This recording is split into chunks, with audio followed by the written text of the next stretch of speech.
Est-ce que tout le monde le voit? Parfait. Parfait. Alors, mesdames, messieurs les membres de l'Académie, je suis très heureux d'être avec vous aujourd'hui, même si le contact présentiel est toujours plus sympathique. Et donc, je vais vous parler à nouveau de ce sujet qui a déjà été plusieurs fois traité au sein de l'Académie. Donc, l'information du patient, avec un titre un peu provocateur, est-elle une chimère des temps modernes pour les chirurgiens?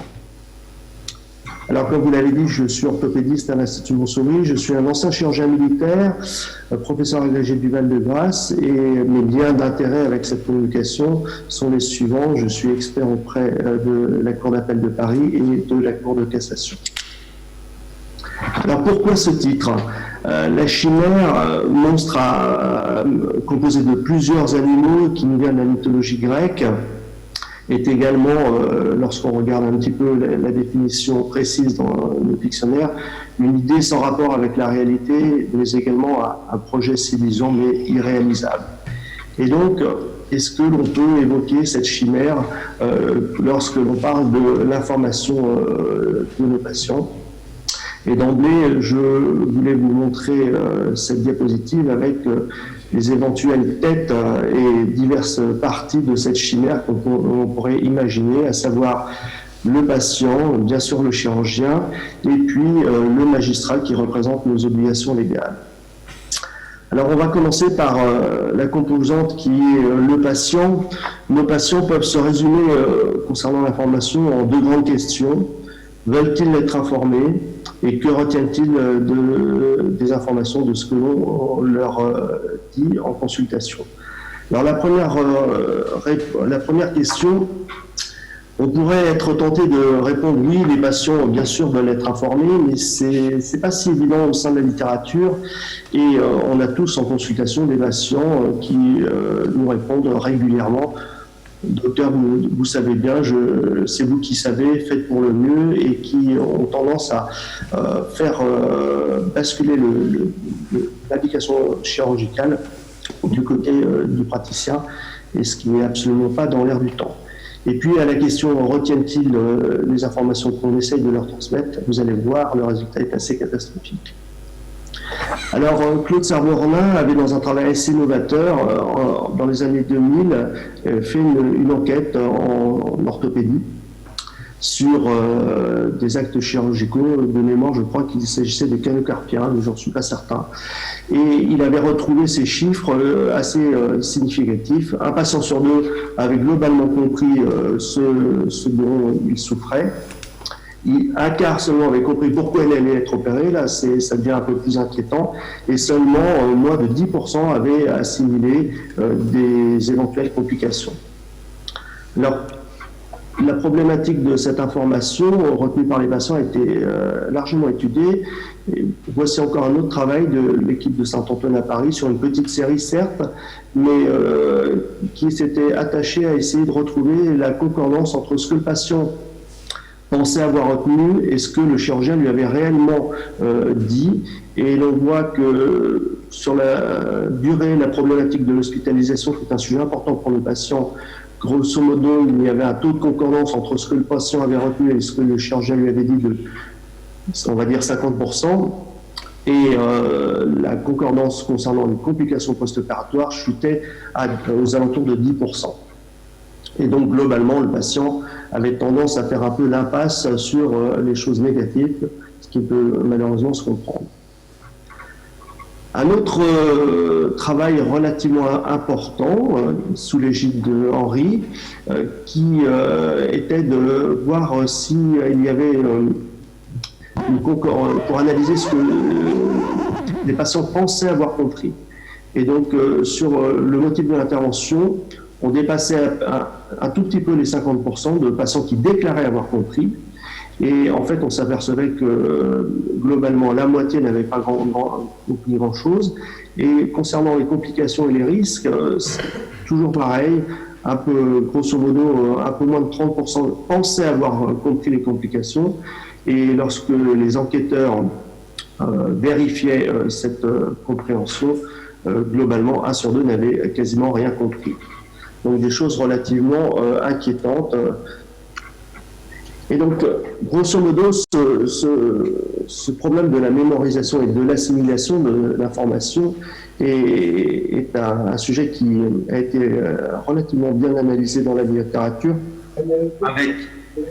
avec depuis les années 2000 un nombre d'articles conséquents, notamment sous l'effet de la loi dite Kouchner. Et donc, grosso modo, on peut retenir que 30% en moyenne les patients retraînent 30% en moyenne de ce qu'on leur raconte en consultation, et surtout qu'ils surestiment leur capacité, ils pensent avoir retenu beaucoup plus de choses, et qu'ils ont tendance à privilégier plus l'organisation, la gestion de leur parcours de soins, que les complications et les choses négatives. Alors, si on se tourne maintenant vers l'autre partie de la chimère, le chirurgien, eh bien, c'est lui qui est au cœur de l'information, puisque c'est lui qui est censé la donner au cours de la consultation préopératoire et au cours d'une relation singulière, orale, comme le rapportent bien les textes législatifs. Et officialisé depuis la loi Kouchner, mais dans les faits déjà bien avant, c'est à la charge du praticien de prouver qu'il a bien informé son patient, et maintenant tout le monde le sait. Alors l'information délivrée par le chirurgien, ça amène de nombreuses questions quand on y réfléchit. Si l'on veut informer le patient au cours d'une consultation, oui, mais quelle doit être la durée idéale de cette consultation? Faut-il une deuxième consultation de façon systématique ou de façon adaptée en fonction de chaque cas? Lorsque l'on doit songer au délai de réflexion, quel est-il? Est-ce qu'il y a systématiquement un délai de réflexion? Et faut-il utiliser des fiches? Lesquelles? Quand les remettre? Comment les utiliser? Faut-il faire signer un document, notamment un document de consentement? Et doit-on rechercher si le patient a bien compris? Alors, de nombreux travaux ont réfléchi sur ce point. La durée de la consultation, grosso modo, on peut imaginer qu'une consultation, alors tout dépend bien sûr de l'acte et de la complexité de l'acte envisagé, mais une première consultation dont la durée ne serait pas inférieure à 20 minutes semble quand même problématique. Et en expertise judiciaire, régulièrement, des parties demandent à consulter le planning opératoire, non pas le planning opératoire, mais le planning de consultation, pour essayer de démontrer, lorsque le plaignant n'a plus grand-chose à essayer, pour démontrer que le chirurgien n'a pas pu informer son patient correctement lorsqu'il a une consultation surchargée. Faut-il une deuxième consultation? J'aurais tendance à dire que dans certains cas, elle semble de plus en plus évidente lorsque le patient doit être opéré d'un cas complexe avec de nombreuses comorbidités. Évidemment, ça semble logique, de la même manière qu'une chirurgie pour une décompression du nerf médian chez un patient relativement jeune, sans souci particulier. On peut évidemment se contenter, entre guillemets, d'une seule consultation préopératoire. Quant au sujet du délai de réflexion, il est compliqué. En chirurgie esthétique, il a été tranché par les textes législatifs, c'est 15 jours minimum. Pour la chirurgie autre, il n'y a pas de délai de réflexion. Et plusieurs auteurs ont suggéré que le délai minimum devait s'exprimer en semaines, plusieurs semaines, pour certains 4, pour d'autres pouvant aller jusqu'à 8 semaines. Là encore, je pense que de façon logique, tout doit s'adapter à la complexité des cas. On va voir que dans la suite de mon propos, les fiches sont de plus en plus importantes et qu'elles posent un certain nombre de problèmes. Et je vais vous montrer qu'il est fortement recommandé d'utiliser les fiches validées de nos sociétés savantes. Le consentement, il n'est absolument pas obligatoire dans la loi. La loi ne stipule pas que le patient doit signer un quelconque formulaire. Dans les faits, malheureusement, il est devenu systématique. Nous n'en sommes pas encore à l'obligation de compréhension et à la différence de certains États américains, nous ne faisons pas encore remplir des QCM. Ça peut se faire dans certains domaines aux États-Unis de QCM, ou comme pour le code de la route, lorsque vous avez un certain nombre de fautes, vous n'êtes pas opéré jusqu'à temps que vous passiez en dessous du nombre minimum de réponses fausses. Alors on voit que si l'information doit être délivrée dans une consultation, une relation directe entre le patient et son chirurgien, il y a un certain nombre de limites à l'oralité. Ça a été bien rapporté dans divers documents, notamment de l'HAS, où il se pose la problématique du patient étranger avec de la barrière linguistique, où il est fortement conseillé de refaire une deuxième consultation, justement, en demandant à quelqu'un, si possible de son entourage ou de sa famille, qui comprend aisément la langue française, de revenir pour s'assurer que le patient est bien compris et de le noter dans un courrier pour que ça soit tracé, toujours la problématique de la trace écrite en cas de procédure judiciaire, on y reviendra aussi. De la même manière, et là c'est le lot quotidien de nos consultations en orthopédie, les troubles cognitifs qui sont malheureusement de plus en plus fréquents chez nos patients âgés, et c'est un peu l'évolution naturelle malheureusement, et donc il est de la même façon fortement conseillé que ces patients ne viennent pas seuls en consultation, et ils viennent souvent accompagnés de leur conjoint qui est aussi âgé qu'eux, et la consultation accompagnée par un membre de l'entourage un peu plus jeune me semble être une bonne idée. Donc la consultation accompagnée semble de plus en plus fréquente, ce qui peut poser un problème en cette épidémie de Covid où on limite le nombre de personnes dans nos établissements. La loi nous rappelle qu'il ne faut pas oublier le mineur et que le mineur, dès qu'il est susceptible de comprendre ce qui lui arrive et le geste chirurgical qu'on pourrait éventuellement lui proposer, il doit être associé dans la démarche de la formation. Et dans ce contexte où la consultation peut être rapide, où on voit que le patient ne retient pas grand-chose, on va voir que l'aide par une fiche d'information semble fortement recommandée. Elle est pour l'instant, bien sûr, absolument pas obligatoire et systématisée, mais vous le comprendrez dans mon propos, je pense que ce ne peut être que positif. Alors la loi du 4 mars 2002, la fameuse loi dite Kouchner, a précisé un certain nombre de choses. Elle a précisé que l'information devait être donnée sur un certain nombre de points, le diagnostic, les diverses possibilités thérapeutiques, les avantages de chacune, etc., les alternatives possibles. Et tout ceci doit être repris dans le courrier de synthèse de consultation qui malheureusement est encore trop souvent absent. C'est devenu une pièce indispensable et il faut s'attacher, c'est d'autant plus facile que maintenant nous avons des outils de dictée vocale, de pouvoir donc effectuer un courrier qui reprend avec un certain formalisme tous ces items qui en fait correspondent au déroulement d'une consultation habituelle. Et j'attire l'attention sur les outils informatiques qui parfois ont tendance à générer des pseudo-courriers en extrayant des champs informatiques de façon éparse et qui ne sont pas forcément toujours assimilables à des courriers, des véritables courriers. Alors voici un exemple de courrier de synthèse, le courrier parfait, qui peut être rédigé d'une façon un peu standardisée et un peu automatisée avec facilité, avec un peu de répétition. Donc vous voyez que, en quelques mots, le chirurgien présente son patient, le motif de la consultation, pour que les résultats de son examen, donc il a bien examiné son patient, ce que retrouve l'IRM, donc l'imagerie médicale apportée. Il évoque les diverses possibilités thérapeutiques et d'un commun accord, une intervention est décidée, pour laquelle il informe les risques et les bénéfices attendus et il insiste sur un certain nombre de points, la douleur, la neurodystrophie par exemple. Il note qu'un livret a été utilisé, une fiche d'information, un livret a été remis, c'est noté, c'est consigné. Encore beaucoup de praticiens, lorsqu'ils utilisent ces fiches, ne tracent pas leur remise, alors qu'elle doit être remise directement et donc il faut le consigner.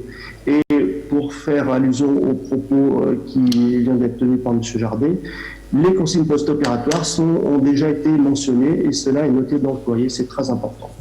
Et donc vous voyez avec ce type de courrier de synthèse de la consultation préopératoire, vous vous mettez à l'abri de beaucoup de soucis concernant l'information préopératoire. Alors malheureusement, ce courrier est régulièrement absent. Deux mots sur la chirurgie ambulatoire, ce courrier est fondamental et il doit comporter les soins, les consignes post-opératoires et notamment le dépistage des complications les plus précoces. J'attire votre attention sur les évolutions récentes sous la pression des associations de patients, en collaboration avec nos amis anesthésistes qui ont émis la possibilité de faire des sorties sous score. Et le patient ne revoit pas son chirurgien avant la sortie, après son intervention chirurgicale. C'est un membre de l'équipe chirurgicale, enfin un membre de l'équipe tout court, qui peut être un membre paramédical, qui valide la sortie après validation d'un score, le score de Shaw notamment. Je suis très très méfiant sur cette évolution qui peut être, à mon avis, dangereuse pour nos responsabilités. Et je ne suis pas certain que le magistrat conçoive que dans les bonnes pratiques, un chirurgien n'aille pas dire au revoir au patient qui vient d'être opéré. On pourra en parler peut-être si vous le souhaitez. Donc je pense qu'il faut revoir les patients avant leur sortie, même si c'est quelques instants après la salle d'opération, formaliser ce moment de la sortie entre vous et votre patient. Ça évitera que les patients disent je n'ai vu personne, je n'ai pas vu en tout cas mon chirurgien au moment de la sortie. Utilisez des mentions génériques dans vos comptes rendus, notant que vous avez donné toutes ces consignes, que vous avez informé vos patients. Et attention maintenant aux urgences différées qui sont fréquentes en chirurgie de la main. La jurisprudence a évolué et les patients sont considérés comme des patients de chirurgie programmée, notamment vis-à-vis de l'information. Et donc ces patients reconvoqués le lendemain pour une suture tendineuse, etc., doivent partir des urgences avec des documents, un compte rendu de consultation et un certain nombre d'éléments d'information. C'est absolument impératif actuellement. Alors je vous l'ai dit, il existe un certain nombre de moyens complémentaires pour essayer d'améliorer la compréhension de nos patients, compréhension qui est encore largement déficitaire. Et donc j'ai séparé la fiche d'information qui, je vous le rappelle, doit être remise par le chirurgien en consultation, des autres moyens suivants, que sont les réunions collectives, qui sont maintenant relativement utilisées, fréquemment utilisées dans le processus RAC. Il y a également tout un tas d'applications en relation avec l'industrie qui germent sur les téléphones, des applications qui gèrent le suivi, le retour à domicile, avec des conseils et une facilitation des communications avec l'équipe chirurgicale. Donc, applications à télécharger sur les tablettes et les smartphones, et puis bien sûr les sites internet que tous les praticiens ont maintenant, soit à titre personnel, soit au titre de leur établissement. Et j'ai eu une question tout récemment dans une autre conférence où le chirurgien m'avait posé la question, est-ce que ça suffit le fait que je demande à tous mes patients, je leur fais signer un papier comme quoi je leur demande de s'engager à aller consulter mon site internet. Et bien évidemment, ce n'est pas satisfaisant.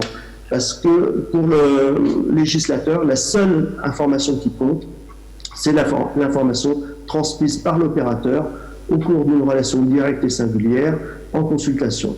Et donc cette information elle est orale, et si vous vous aidez d'une fiche d'information, vous devez, chirurgien, la remettre à votre patient, et il est hors de question que ce soit la secrétaire ou un assistant qui la remette, car dans l'esprit du législateur, le chirurgien est censé donner quelques explications, commenter cette fiche, et le patient est censé pouvoir éventuellement poser des questions. Bien évidemment, il ne va pas lire la fiche en consultation, mais l'esprit du législateur souhaite qu'il y ait possibilité d'échange instantané au sujet de cette fiche, et donc elle doit être remise directement.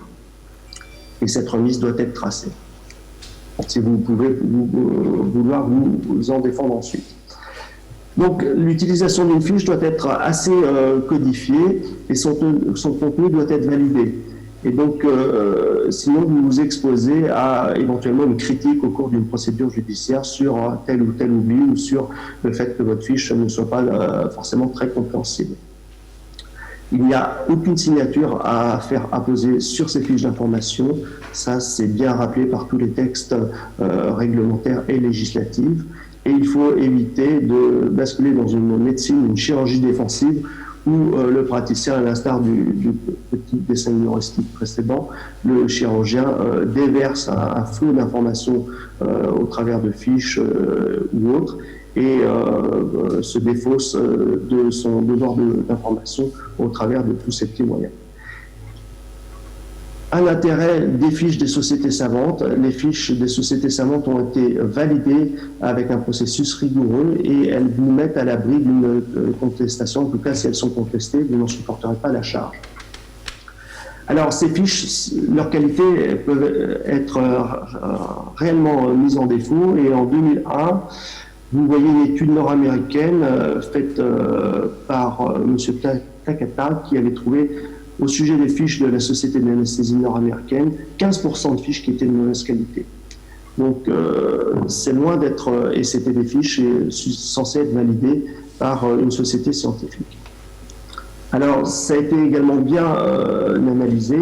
Le processus pour faire une fiche parfaite est relativement simple mais compliqué.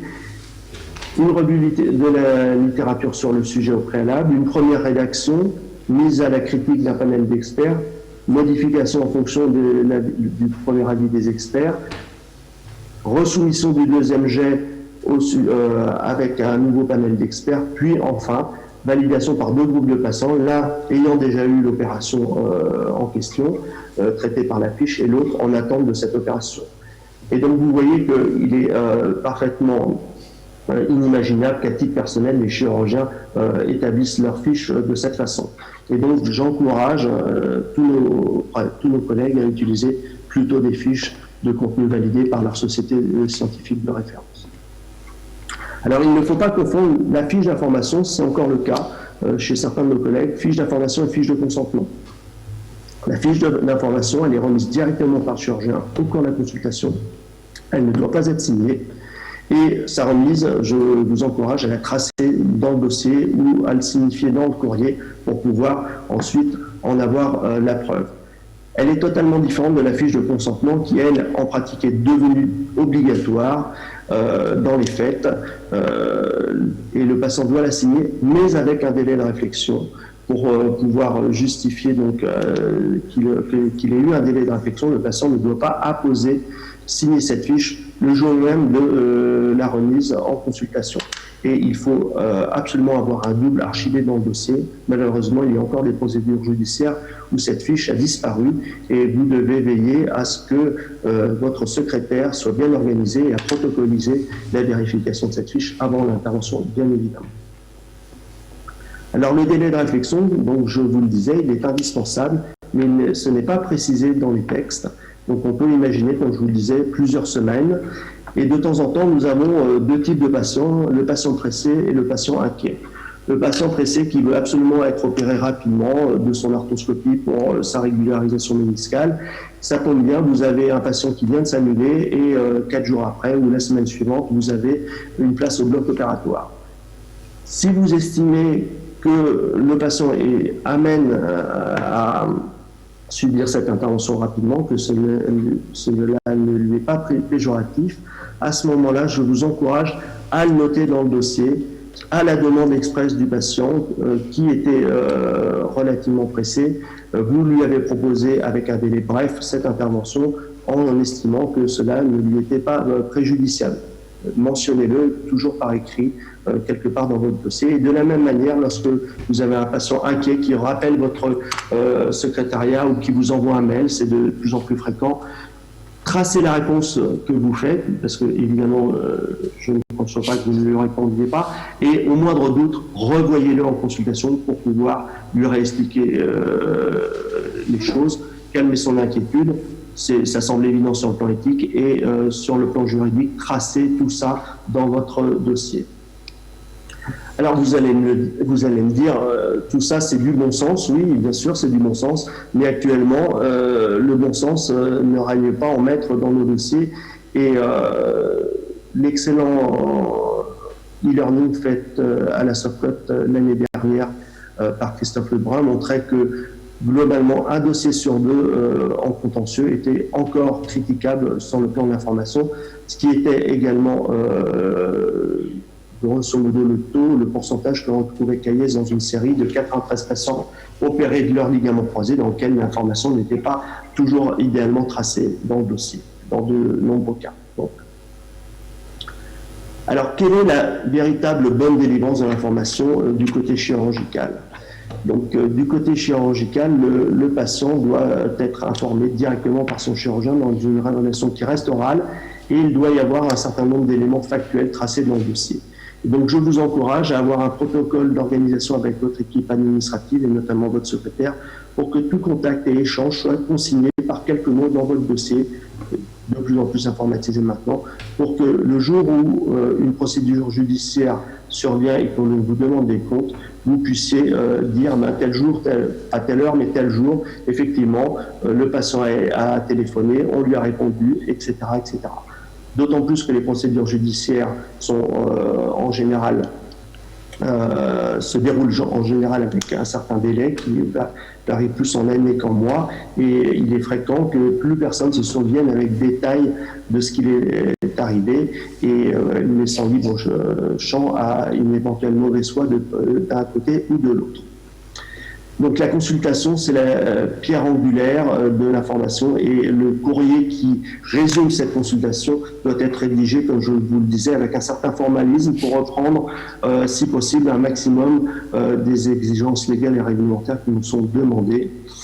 Je ne peux que recommander l'utilisation d'une fiche, peut-être pas dans toutes les interventions, puisque ça obligerait à avoir un véritable catalogue sur son bureau de consultation, mais au moins pour les interventions les plus courantes et les plus fréquemment réalisées, essayez d'utiliser une fiche validée par une société de référence. Pas de chirurgie si votre patient n'a pas signé le consentement. Vous vous exposez à de sérieux soucis en cas de procédure juridique. Alors, passons maintenant à la dernière partie de notre chimère, le magistrat qui, lui, va s'attacher à vérifier si l'information a été bien délivrée, puisque c'est une obligation légale. Et voici une question tirée d'une mission réelle, hein, c'est un exemple véridique, et vous voyez que le magistrat pose des questions très précises sur la nature de l'intervention, sur les risques, les suites, les conséquences, si le patient a pu donner un consentement pleinement éclairé, et il pose des questions également sur le post-opératoire, les précautions à prendre, la surveillance à exercer après l'intervention. Donc vous voyez, le magistrat peut poser une question relativement détaillée. Alors quelles sont nos obligations légales ? Elles sont régies par de nombreux textes, le Code civil, la fameuse loi Kouchner, et également le Code de déontologie, qui, je vous le rappelle, est inséré dans le Code de santé publique. Et si on sort de notre territoire hexagonal, l'Europe s'en mêle également avec plusieurs articles dans la Charte des droits fondamentaux et des conventions des droits de l'homme. Alors, comme le dit l'adage, nul n'est censé ignorer la loi. Alors, bien évidemment, les textes en soi ne sont pas à connaître, ils sont souvent difficiles à retenir, mais il faut en connaître l'esprit et la teneur. Et lorsqu'on fait l'effort de ça, on s'aperçoit qu'ils ne sont pas aussi précis qu'on pourrait l'espérer, et probablement en raison du fait que l'information est un sujet qui n'est pas toujours simple à cerner. Alors vous voyez, en résumé, quelques éléments. Le Code civil, porter atteinte à l'intégrité du corps humain, il faut le consentement de l'intéressé, bien évidemment, et la chirurgie, par essence même, c'est une atteinte à l'intégrité du corps. Le malade doit être informé des risques fréquents ou graves normalement prévisibles. La jurisprudence a évolué. Il y a eu de nombreux débats sur qu'est-ce qu'un risque fréquent. Doit-on faire un catalogue à l'après-vert, une liste à l'après-vert? Bien évidemment que non. Ça augmente l'anxiété des patients. C'est une source de confusion. Et la jurisprudence actuellement, la Cour de cassation a estimé que en dessous de 1% pour des risques dits exceptionnels, nous n'étions pas tenus d'informer les patients. Et enfin, le Code de déontologie, tout le monde le sait, rappelle que l'information doit être loyale, claire et appropriée. Là encore, ce sont des termes qui pourraient demander quelques précisions. Alors, qu'est-ce qu'il faut retenir en pratique? Que les textes ne sont pas forcément toujours si précis qu'on pourrait le souhaiter, mais que grosso modo, l'information doit être orale, directement effectuée par le praticien, et qu'il ne faut pas se réfugier derrière les écrits. Les écrits sont importants comme élément de preuve de ce que l'on a fait, notamment en consultation et par oral, et que les signatures ne sont mentionnées nulle part dans les textes législatifs, et qu'il faut essayer de façon systématique d'informer le patient, et notamment les mineurs, et que cette preuve d'information est bien sûr à notre charge. Alors, lorsqu'il y a un défaut d'information, le magistrat va essayer de le quantifier sous deux aspects: la notion de perte de chance, qui est assez simple à comprendre, c'est-à-dire que si le patient n'a pas été suffisamment bien informé, il n'a pas pu choisir éventuellement un autre traitement, une autre intervention, un autre traitement qui n'aurait pas comporté les mêmes risques. Et donc il y a une perte de chance qui est toujours une perte de chance hypothétique et qui est un préjudice incomplet. Et donc c'est la fameuse perte de chance. Alors ça posait un certain nombre de problèmes pour les magistrats, car de temps en temps il n'y a pas de perte de chance alors qu'il y a quand même un défaut réel d'information, car l'acte chirurgical était indispensable. La fracture du fémur évidemment ne souffre pas de discussion et va amener un acte chirurgical de façon indiscutable. Et donc pas de perte de chance alors qu'il y avait quand même un défaut d'information. Et cela a abouti à la notion de préjudice moral autonome d'impréparation, préjudice d'impréparation, qui est plus difficile à comprendre et qui tient au fait que les magistrats, le législateur a considéré que l'information touchait à la dignité même de la condition humaine et que de toute façon le patient devait être informé et que quand bien même il n'y aura pas eu de préjudice de complications, le patient qui n'a pas été informé complètement n'a pas eu la possibilité de se préparer moralement à la possibilité de la survenue d'un dommage et que ceci peut être à l'origine d'un préjudice qui est autonome, totalement séparable de la perte de chance avec laquelle il peut se cumuler. Alors cette preuve de la délivrance de l'information, elle est à notre charge. Je passerai très rapidement sur l'aveu et le serment qui ne sont pas mis ici, et elle peut être de trois types en justice: le témoignage, la présomption, qui sont toujours critiquables et discutables dans une procédure, et donc il nous reste les écrits qui eux sont des éléments factuels, et donc c'est pour cela qu'il faut insister sur la bonne tenue des dossiers pour pouvoir avoir des éléments factuels et donner un faisceau d'arguments au médecin, au chirurgien expert, qui établira ensuite un rapport sur lequel le magistrat va statuer. Bien que les magistrats ne soient pas liés au rapport des experts, ils s'appuient dessus quand même dans la plupart des cas.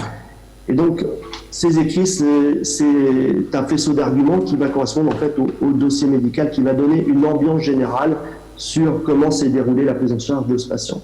Et lorsque le dossier est une véritable coquille vide, eh bien, notre confrère va se retrouver dans une mauvaise posture. Et donc, il est très important d'avoir un dossier médical bien tenu.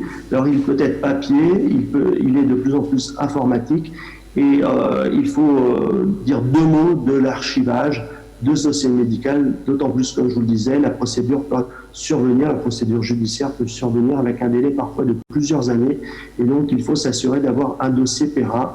Les disques durs s'effacent et les dossiers papier peuvent brûler ou être inondés, vous le savez tous. Alors le dossier, c'est la pierre angulaire dans l'expertise. Il comporte au mieux les observations, les notes du chirurgien, le dossier infirmier, qui parfois malheureusement peut être à notre charge, car il note des choses qui ne sont pas en notre faveur. Le courrier du médecin traitant, le courrier surtout de la consultation préopératoire dans lequel tout est noté, comme je vous le disais, et bien sûr les comptes rendus opératoires, et ensuite le suivi post-opératoire qui est de plus en plus important et regardé de plus en plus attentivement actuellement. Alors les erreurs à ne pas faire, eh bien le dossier laconique, voire vide, comme je vous le disais, il y en entend régulièrement. Pas de courrier, notamment pas de courrier de consultation. Tout le monde imagine bien évidemment que le chirurgien a vu son patient au moins une fois avant de l'opérer, et certains dossiers, on peut se demander si l'opération n'est pas arrivée par magie, car il n'y a rien sur ce qui s'est passé avant l'intervention. Parfois, le dossier, malheureusement, est à charge. On retrouve des résultats d'examen qui sont absolument contradictoires avec l'intervention qui a été malheureusement réalisée. Je vous parlais de la consultation unique, de la consultation en 5 minutes. Parfois, ça est fortement préjudiciable lorsque le patient présente de très nombreuses comorbidités, que la chirurgie est complexe. Et bien sûr, ça peut mettre en difficulté nos confrères. Et bien évidemment, ne pas modifier tous les écrits a posteriori, car lorsque le médecin expert s'en aperçoit, c'est tout à fait dramatique pour le chirurgien, bien évidemment. Alors pour conclure, je reviendrai à mon titre. Je pense qu'il ne faut pas se laisser dévorer par cette chimère et il faut rester sur de bonnes bases. Il ne faut pas verser dans la médecine défensive. Il faut résister à certaines évolutions qui ne sont, à mon avis, pas bénéfiques, notamment pour les fameuses sorties sous score. Il faut garder un climat de confiance et de sérénité avec nos patients, continuer les bonnes pratiques liées à l'exercice de notre art, comme cela nous a été enseigné par nos maîtres et anciens, et simplement prendre les habitudes, les anesthésistes l'ont fait depuis très longtemps, de tracer ce que l'on fait. Nous faisons la plupart du temps, heureusement, des choses de qualité. Il faut simplement le noter, le consigner, et ceci vous met, dans la grande majorité des cas, à l'abri de soucis concernant le processus d'information. Merci beaucoup de cet exposé passionnant, très instructif, très détaillé, au cours duquel vous avez tordu le cou à cette pauvre chimère. Je vais passer la parole à Henri Koudane, notre président, qui connaît très bien toutes ces questions. Avant, je voulais vous poser une question très simple, très pratique. Je faisais presque toujours des schémas, considérant que la compréhension du texte est loin d'être évidente, comme vous l'avez souligné dans vos références. Qu'est-ce que vous pensez de la présence d'un schéma quand le texte est par ailleurs insuffisant ou léger ? Alors, je ne l'ai pas noté, parce que j'ai enlevé certaines diapositives pour pas être trop long, et ça a été mentionné par la littérature, c'est toujours très apprécié des patients. Ça fait l'extase de l'externe qui est à côté de nous, parce que maintenant, de plus en plus de gens, plus personne ne dessine. L'agrégation militaire, on faisait des schémas au tableau avec une craie, et ça apprenait à dessiner, et plus personne ne fait des schémas, et puis lorsque vous faites un schéma, le patient ouvre des yeux émerveillés, l'étudiant qui est avec vous aussi, et c'est très apprécié des patients. Mais la problématique du schéma, c'est l'archivage maintenant dans le dossier numérique. Oui, et donc, il faut à ce moment-là demander à la secrétaire qu'elle vous scanne le schéma, parce que le schéma sur la pochette de radio que l'on a tous fait, malheureusement, lorsque le patient vous cherche des soucis, il va peut-être oublier de fournir la pochette de radio. Voilà. Henri Koudane. Merci Philippe. Bon, tout d'abord, mon cher Didier, je voulais te féliciter, c'est un exposé tout à fait remarquable, mais tu sais qu'on a échangé déjà à plusieurs reprises sur ce sujet qui nous tient beaucoup à cœur. Voilà les réflexions que je voudrais te soumettre. Premièrement, en ce qui concerne le délai de réflexion, alors il y a un autre délai de réflexion en matière de chirurgie, c'est la chirurgie de l'obésité. J'ai appris ça il n'y a pas trop longtemps, c'est 6 mois. Les autres délais de réflexion sont tout à fait anecdotiques puisqu'ils ne concernent que, on va dire, la ligature de trompe chez les femmes et la castration, enfin pas la castration, j'exagère, la ligature des déférents chez l'homme, où il y a aussi un délai de réflexion de 6 mois. Mais là, on s'éloigne de notre spécialité. Il y a évidemment les 15 jours en matière de chirurgie esthétique, mais il n'existe pas de délai de réflexion. Alors, on avait publié là-dessus, faut-il un délai de réflexion en chirurgie orthopédique? Les patients, de façon globale, ne le réclament pas. Non. Alors, tu es d'accord avec moi sur ce point, c'est parfait. Je ne l'ai pas dit, mais c'est vrai. Oui. Alors, dans le cadre maintenant de cette chimère ou de cette hydre, il y a parmi, comment dirais-je, le triptyque que tu as présenté, le patient, le chirurgien et bien sûr le juge. Alors, le juge, lui, effectivement, c'est toujours un patient putatif. Et bien souvent, il n'a aucun mal. Tu es comme moi expert à la cour d'appel, enfin à Paris, moi à Nancy, à la cour de cassation, mais il y a aussi Olivier Jardet qui sont experts après la cour de casse, Michel Merde. Il faut quand même bien avouer, il faut le dire de façon publique, que à chaque fois il y a des problèmes médico-légaux, lorsque l'avocat n'arrive pas à trouver une erreur, une maladresse, une inobservation des règlements, il se plonge sur le problème de l'information. Et là, je crois que tu l'as dit de façon subliminale, bien souvent les dossiers sont catastrophiques, il faut le dire. Je veux dire que nos collègues ne sont pas très sérieux sur ce point-là. Et Olivier Jardet avait montré que dans la meilleure des défenses, c'était les plusieurs arguments, c'est-à-dire la lettre, comment dirais-je, la lettre d'information d'une société savante, plusieurs consultations, etc. Alors là, c'est la notion de présomption. Et là, c'est la question que je voulais te poser vis-à-vis du consentement. Alors, il faut savoir, et tu as dit que s'il n'y avait pas de délai de réflexion, ça pouvait poser de problème. Il y a un arrêt récent de la Cour de cassation qui a condamné un chirurgien parce qu'il n'avait pas laissé le temps suffisant, mais ce n'est pas précisé dans l'arrêt de la Cour de cassation, c'était la deuxième chambre civile, pour éventuellement consulter un deuxième chirurgien pour avoir un deuxième avis. Alors c'était bien sûr de la chirurgie réglée, donc il faut le savoir. Et le deuxième point aussi sur le plan juridique, alors là c'est du pinaillage, mais je crois que c'est important. À partir du moment où on semble avoir tout fait, eh bien il faut savoir que les dernières condamnations se sont faites, alors c'était un article que tu n'as pas cité, mais c'est au niveau de l'article 16 du nouveau code, du nouveau code civil, qui est une atteinte à la dignité de la personne. C'est-à-dire, on croit avoir tout fait, eh bien, enfin, ça tu le connais. Alors, ma question était la suivante, vis-à-vis du délai de réflexion. Moi, je suis contre le délai de réflexion et je suis contre le consentement signé.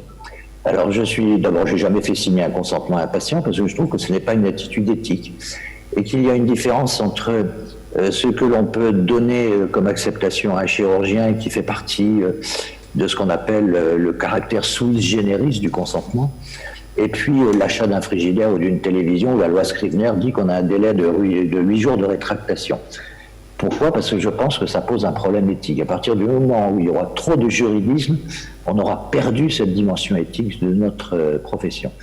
Alors, je sais bien que les compagnies d'assurance demandent à ce que les chirurgiens fassent signer ce consentement. Hein, je parle bien du consentement, hein, pas des fiches d'information. Tu as dit, la HAS l'a confirmé, qu'elle n'avait aucune essence à être signée. Mais ce consentement, faut-il le signer ? Est-ce qu'il faudra appeler un notaire ou un huissier à chaque fois qu'on verra un patient ? Je pense que sur le plan éthique, ça ne me paraît pas être une bonne chose, même si les compagnies d'assurance demandent à ce qu'on le fasse, parce que un dossier qui est un contentieux, ça coûte cher, c'est du temps perdu pour tout le monde. Donc voilà, ma question est, qu'est-ce que tu penses de cette notion de consentement signé ? Merci en tout cas Didier. Merci Henri. Je suis entièrement d'accord avec toi. Le consentement, la seule chose, s'il y a un document à faire signer, c'est évidemment le consentement. C'est le seul document. Il y aura de question de faire signer quoi que ce soit d'autre. Mais effectivement, ça met un climat de défiance. J'estime que j'ai bien informé mon patient, mais quand même, je lui demande de signer ça. Et le problème, c'est devenu tellement usuel que maintenant, c'est considéré comme une pièce manquante. Et donc, j'adhère à ta vision éthique, mais en pratique, c'est devenu quasiment obligatoire. Quasiment obligatoire. Alors merci en tout cas. Aucun texte ne le réclame. Non, c'est bien sûr, non, mais ça on le sait, tout le monde le sait, enfin, nous on le sait, qu'il y a bien sûr la signature dans tous les textes réglementaires n'est jamais citée. D'ailleurs, c'était marqué noir sur blanc sur une de tes diapositives, et là tu as tout à fait. Alors, on pourrait tirailler entre l'éthique et la pratique de tous les jours. Ça peut être le cas pour un chirurgien libéral, mais de plus en plus d'établissements te l'imposent. Oui, c'est exact. Oui. Mais je ne pense pas que ce soit une bonne démarche sur le plan éthique vis-à-vis de la dignité. La dignité, c'est quelque chose qui est partagé, c'est cité dans l'article 16 du nouveau Code civil. Donc, voilà, attends. Je veux dire que si j'avais en face de moi les directeurs des compagnies d'assurance, la MASF, etc., ils me diraient, écoutez, M. Koudane, bon, vous, on connaît, vous pouvez faire ce que vous voulez, mais mettez-vous à la place des autres. Voilà, donc, mais je pense que dans le cadre de la démarche, c'est une démarche qui ne me paraît pas éthique sur le plan, si tu veux, des relations entre le chirurgien ou le médecin et son malade. Voilà. Je ferme la parenthèse parce que c'est un autre débat philosophique. Voilà, oui. Albert Claude, est-ce que je peux poser une question complémentaire, mon cher président ? Bien sûr, mon cher. Finalement, vous parlez de chimère, tu as parlé de chimère. Moi, je parle plutôt d'un problème du fantôme. Il y a dans le processus d'information une base qui me paraît franchement discutable et qui est difficilement opposable devant un magistrat. pour dire quelle est la qualité de l'information qui a été fournie oralement, quelle trace y a-t-il de cette information orale, quelle a été la durée de cette information orale, quelle a été l'effectivité de compréhension du patient par rapport à la problématique qui lui est posée.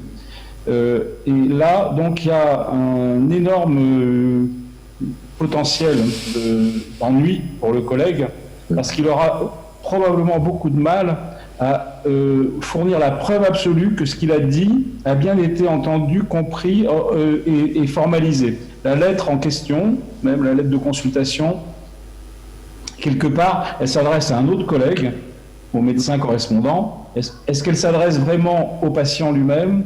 Est-ce qu'il l'a lu?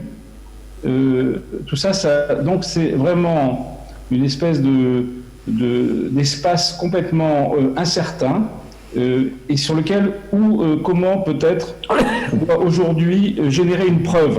Alors il y a peut-être des outils, mais qui supposeraient éventuellement quelque chose comme de l'enregistrement vidéo. Donc, qui pourrait être, mais on voit la complexité que ça pourrait prendre. Non. Là, c'est plus éthique, là, c'est démoniaque. Au mieux pour assurer qu'on a bien fait une bonne information. C'est différent de la signature de processus de consentement sur lequel il faut s'appuyer effectivement sur les recommandations des sociétés savantes, parce que là, on est sûr d'avoir un document qui est bien fait. Alors là, brièvement répondre, si vous voulez, dire par mon expérience. Ouais. Vas-y, Michel. En tant que chirurgien de la fonction, on fait beaucoup de reprises, malheureusement, de nos collègues chirurgicales. Et là, il faut être extrêmement prudent avec le patient à qui vous allez faire une deuxième ou une troisième intervention pour tenter d'améliorer le résultat. Ce que je fais après une longue explication, devant le patient, je dicte le courrier, certes qui sera envoyé au médecin traitant, mais toujours au patient lui-même. S'il ne comprend rien à votre lettre, il a le temps d'aller voir son médecin généraliste. S'il est inquiet, il va demander un deuxième appui auprès d'un autre confrère spécialiste. Vous voyez donc là, vous avez un moyen de vous protéger de la matérialité de votre explication. Ouais. Alors Michel, je te réponds, excuse-moi Didier, là, parce que le vice-président va nous arrêter, mais ton attitude paraît logique, mais je suis au regret de te dire que la Cour d'appel de Bordeaux, déjà de façon ancienne, je crois que c'est un arrêt de la Cour d'appel de Bordeaux qui date de 2002 ou 2003 et qui a écrit noir sur blanc que la lettre dictée devant le patient, envoyée au médecin traitant, même si elle contenait tous les éléments que tu donnais, n'était pas une preuve nécessaire et suffisante que l'information était donnée. Mon cher Didier, tu es d'accord avec moi? Oui, malheureusement, oui. De toute façon, ça n'ira jamais. Ça n'ira jamais. Et le point est très intéressant. On doit montrer qu'on a quand même eu une démarche et une prédisposition pour, dans un climat de confiance, informer notre patient. Et donc, c'est des traces, le courrier, même si... oui, c'est un élément. Je me souviens le début d'un élément de preuve, mon cher Michel. Voilà. Mais seul, ça ne suffit pas. Le vrai souci, c'est que même quand on l'a fait, alors là, on parle des traces et des éléments factuels pour le magistrat via l'expert, mais même quand on l'a fait, on a expliqué à votre patient, quand on lui a dit vous avez bien tout compris, vous voulez poser une question, etc. Moi, je leur dis toujours ça à la fin de ma consultation. Il nous dit non, tout va bien. En fait, il n'a pas compris grand-chose. Et ce qu'il a compris va s'évaporer. Et donc, ça pose la problématique de l'information. Heureusement, pour l'instant, on nous demande des comptes sur l'information et pas sur la compréhension. Et aux États-Unis, j'avais lu un article, je ne me souviens plus de la référence, je crois que c'est à Chicago. Vous faites opérer de la cataracte uniquement si, à l'issue du processus de consultation, vous avez rempli un certain nombre de QCM et vous avez un score minimum. Tant que vous n'avez pas eu le score, eh ben vous n'êtes pas opéré et on vous refait potasser les deux. C'est à Chicago, je crois. J'ai une dernière question. Je peux faire une petite remarque? Oui. Vas-y, dépêche-toi. Oui, alors, très simple. La Covid m'a appris quelque chose, c'est la télémédecine. Eh bien, j'enregistre toutes mes consultations. Avec Zoom, c'est très facile. Voilà. C'est ce que, si je reviens presque à l'enregistrement vidéo grâce à Zoom, vous pouvez faire exactement ce que dit Kadi. Exactement. J'ai une dernière question qui vient de nos correspondants, de Philippe Topard, qui est chirurgien bariatrique à Angers. concernant le consentement. Je vous la lis.